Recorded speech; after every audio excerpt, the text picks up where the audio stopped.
Inilah Injil suci menurut Markus. Pada suatu hari, murid-murid Yesus lupa membawa roti, hanya sebuah roti saja yang ada pada mereka dalam perahu. Lalu Yesus memperingatkan mereka, katanya, "Berjaga-jaga dan awaslah terhadap ragi orang Farisi dan ragi Herodes." Maka mereka berpikir-pikir, dan seorang berkata kepada yang lain, "Itu dikatakannya karena kita tidak mempunyai roti." Ketika Yesus tahu apa yang mereka perbincangkan, ia berkata, "Mengapa kalian memperbincangkan soal tidak ada roti? Belum jugakah kalian memahami dan mengerti? Telah degilkah hatimu?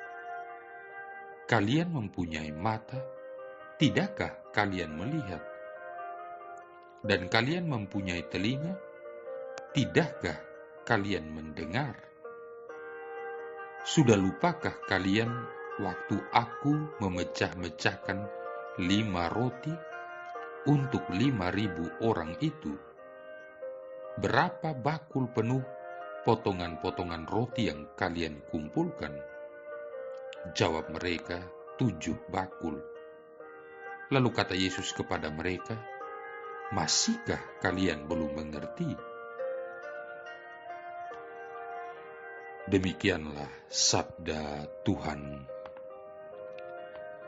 Saudara-saudari yang terkasih, beberapa malam yang lalu ada 2 ekor ayam yang nyasar berjalan ke sana kemari di halaman pastoran. Kedua ayam itu tampak kebingungan dan pada akhirnya hinggap di atas pagar, tidak bergerak lagi. Saya tidak tahu keduanya ayam siapa. Mungkin ayam umat atau juga mungkin ayam pastoran. Tetapi kedua ayam itu terlihat sangat pasrah. Saya pegang pun tidak bergerak. Agaknya kondisi ayam yang tidak lagi bisa melihat dengan baik di malam hari membuat kedua ayam itu pasrah. Ayam tahu kalaupun ia melompat turun, ia pasti akan terbang menabrak sana-sini karena tidak bisa melihat dengan baik. Meski kedua matanya tetap menempel seperti di siang hari, kedua ayam ini membuat saya berpikir, seperti ini juga terkadang mata rohani kita. Ketidakpahaman terhadap pesan-pesan dan janji-janji yang telah disampaikan Tuhan yang tercatat dalam kitab suci bisa membuat kita bagaikan ayam rabun senja ini yang akhirnya harus pasrah bahkan ketika berhadapan dengan bahaya sekalipun. Tidak tahu harus berbuat apa. Kalaupun berbuat sesuatu akan menabrak sana-sini. Saudara-saudari yang terkasih, punya mata tetapi tak bisa melihat. Itulah yang dikatakan Yesus dalam menegur murid-muridnya yang juga tidak paham dan mengerti tentang ragi orang Farisi dan ragi Herodes. Punya mata rohani dan berada dekat bersama-sama Kristus, ternyata belum juga menjamin para murid untuk paham mengenai ragi-ragi ini.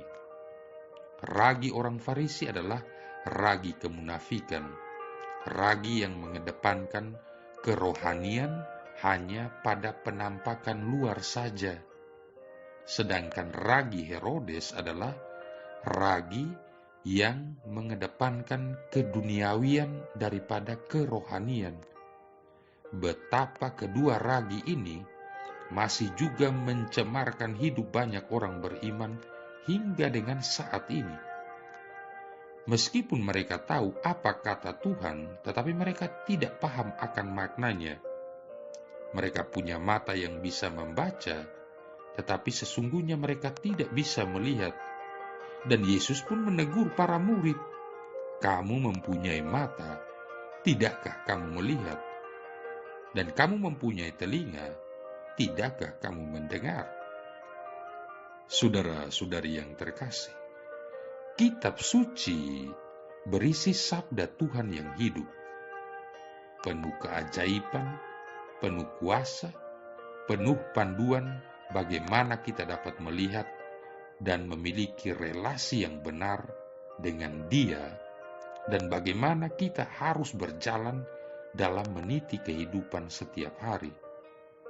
Di dalam kitab suci, kita sesungguhnya bisa mendapatkan segala jawaban bagi setiap pertanyaan ataupun permasalahan yang kita hadapi. Aplikasinya bisa beragam-ragam, bahkan satu ayat yang sama bisa berisi solusi untuk banyak keadaan yang berbeda. Tapi bagi sebagian orang, kitab suci tetap saja sulit dimengerti isinya. Bahkan bagi sebagian orang, kitab suci tidak mempunyai kuasa apapun. Mereka tidak mendapatkan apapun selain kumpulan tulisan tanpa makna. Akibatnya, kitab suci hanya akan menjadi sebuah bacaan yang membosankan. Orang lebih memilih untuk membaca komik, surat kabar, majalah, dan lainnya yang relatif lebih mudah untuk dimengerti. Orang lebih memilih untuk sibuk bekerja dan beraktivitas ketimbang meluangkan sedikit waktu untuk membaca dan merenungkan sabda Tuhan. Sebagian lagi bahkan menjelek-jelekan kitab suci karena ketidakmengertian mereka, dan akibatnya kehilangan banyak hal dalam hidup, dan tentu saja kehilangan banyak kesempatan untuk memperoleh kehidupan yang kekal. Padahal kita bisa mendapat segala-galanya dari sabda-sabda Tuhan yang penuh keajaiban, penuh berkat, bagai cahaya yang menerangi hidup. Hidup bersama sabda Tuhan setiap hari selama beberapa tahun terakhir telah membukakan mata saya terhadap begitu banyak hal yang dahulu tidak saya mengerti. Betapa banyak rahasia kehidupan baik di bumi dan di surga kelak yang telah dibukakan Tuhan di dalam kitab suci. Panduan-panduan dalam menghadapi sesuatu, ribuan janji Tuhan yang sangat meneguhkan, sekaligus cara-cara untuk memperolehnya, jawaban-jawaban atas permasalahan yang kita hadapi, semua itu sesungguhnya lengkap tertulis di dalam kitab suci. Dan itu bisa kita peroleh kapan saja. Kita bisa mendengar suara Tuhan lewat sabdanya di dalam kitab suci setiap waktu, kapanpun kita mau membaca dan merenungkan sabdanya. Akhirnya ada sebuah ungkapan yang kadang-kadang membuat saya tertawa. Bagaimana cara membedakan antara orang Katolik dan orang Protestan? Gampang. Kalau yang hari Minggu ke gereja bawa kitab suci, itu orang Protestan. Yang jalan tidak bawa apa-apa, itu orang Katolik. Lucu kan?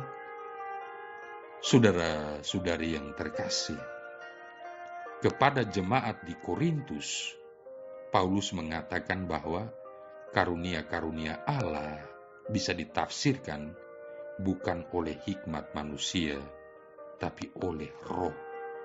Orang duniawi yang tidak memiliki Roh Kudus akan menganggap semuanya sebagai suatu kebodohan yang sulit dipahami. 1 Korintus bab 2 ayat 13-14. Karena itu, kita perlu berdoa dan meminta Roh Kudus untuk memberi hikmat agar mengerti berbagai kandungan yang terdapat di dalam kitab suci, baik secara eksplisit maupun implisit. Daud berdoa dan meminta Tuhan agar matanya disingkapkan sehingga ia bisa menyaksikan sendiri berbagai keajaiban yang berasal dari sabda Tuhan. Singkapkanlah mataku supaya aku memandang keajaiban-keajaiban dari Tauratmu. Mazmur 119 ayat 18.